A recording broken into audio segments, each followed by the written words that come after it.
welcome to Voices of Trinity. I have with me this morning Carol Davidson, who's been a longtime member of Trinity, and she's going to talk to us a little bit about her experiences here. So I want to start by asking you, was there a faith background in your upbringing? Yes, there was. My parents were divided in religion. My father was Roman Catholic and my mother was an Episcopalian. But my sister and I were brought up in the Episcopal Church at Trinity. At Trinity Church. Yes. And do you have some early memories of that time? Oh yes, I can remember going to Sunday school.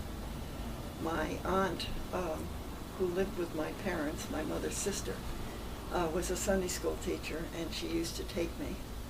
And they put me in pre-kindergarten. And I can remember there was a big sand box, and that was the main reason why I wanted to go to play in the sandbox at the parish house. And then as I grew older, obviously I went all the way through to graduation from high school, because we did 12 grades in the Sunday school.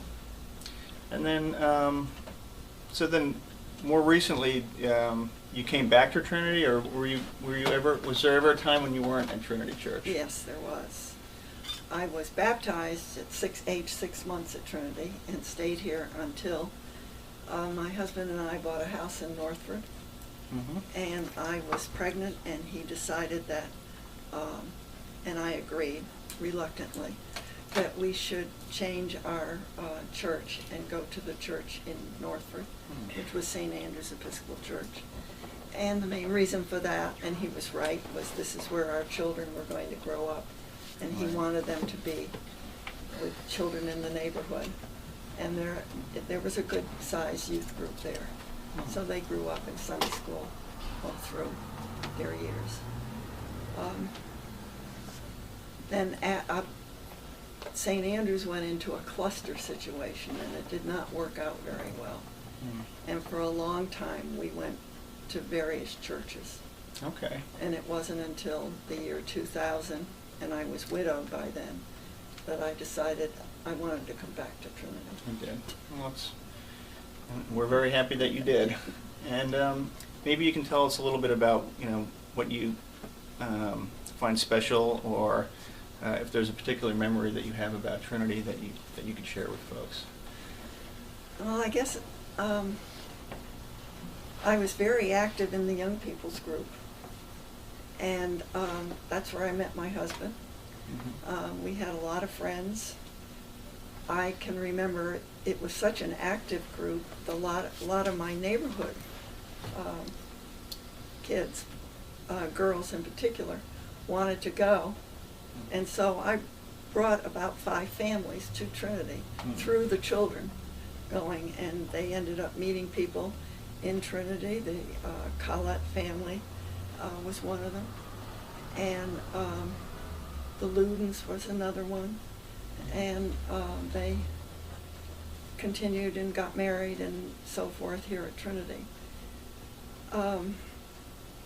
It was just a very, very special time, and it also was quite a training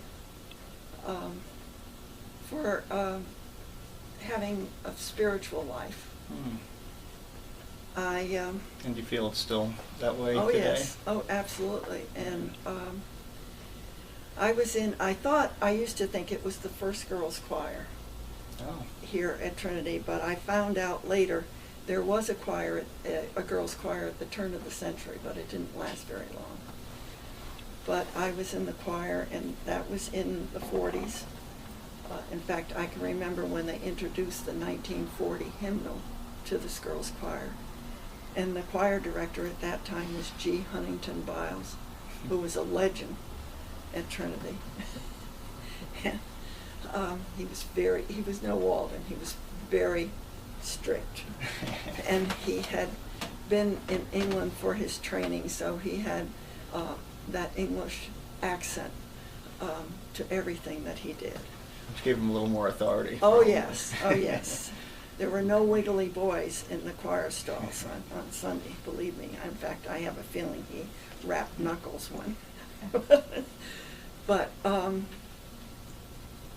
that was a great experience to have had. And that's one of the reasons why I decided, after having been out of Trinity for 40 years, to come back, because I wanted to hear the choirs. Great. Well, thank you very much for spending a little time with us this morning. And,